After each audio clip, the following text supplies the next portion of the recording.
নমস্কার সুপ্রিয় দর্শক, বেঙ্গলি গার্ডেনার চ্যানেলে আপনাদের জানাই স্বাগতম।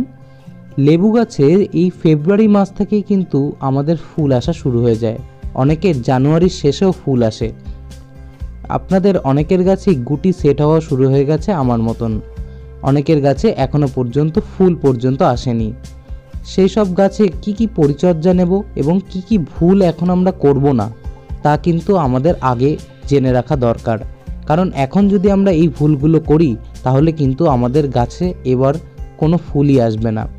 তাই যাদের গাছে প্রচুর পরিমাণে ফুল চলে এসছে তারা ফুল ফোটার পর অবশ্যই গাছে কিন্তু কোনো রকমভাবেই কোনো কীটনাশক বা ফাঙ্গিসাইড স্প্রে করবেন না। তাহলে কোনো কীটপতঙ্গ যদি আমাদের ফুল পরাগ মিলন না করে তাহলে কিন্তু আমাদের ফ্রুট সেট হবে না।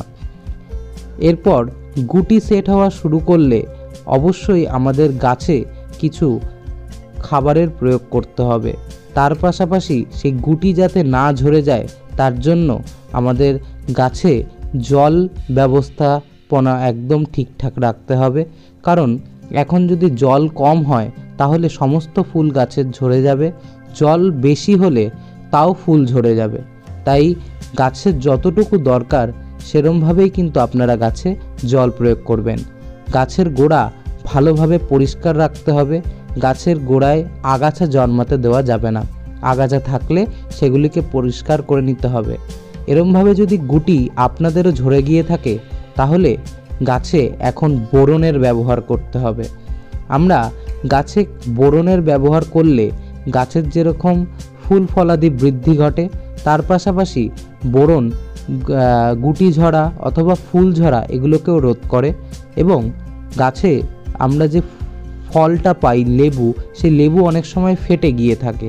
বোরন প্রয়োগ করলে সেই ফল ফেটে যাওয়া সেগুলো থেকেও আমরা কিন্তু উপকৃত হই। এই বোরন 20% আমরা খুব পরিমাপ করে গাছে প্রয়োগ করব।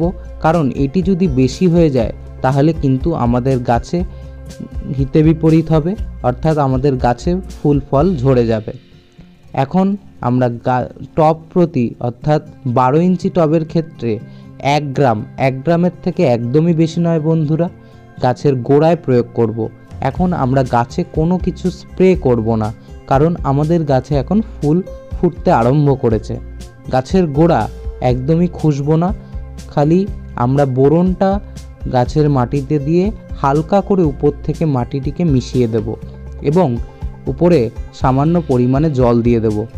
গাছের গোড়া ভিজে থাকলে অবশ্যই আমাদের জল বুঝে দিতে হবে, কারণ ভিজে অবস্থায় গাছের গোড়ায় জল দিলে অতিরিক্ত জলের কারণে আমাদের ফুল ফল ঝরে যেতে পারে। এখন আমরা একটি সার প্রয়োগ করব। এই সারের গুণাগুণ গাছে অসামান্য। এটি একটি অর্গানিক ফার্টিলাইজার।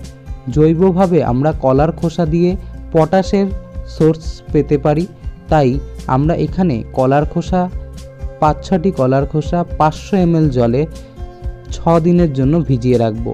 7 দিনের দিন আমরা এটি গাছে প্রয়োগ করব বিকেলবেলার দিকে।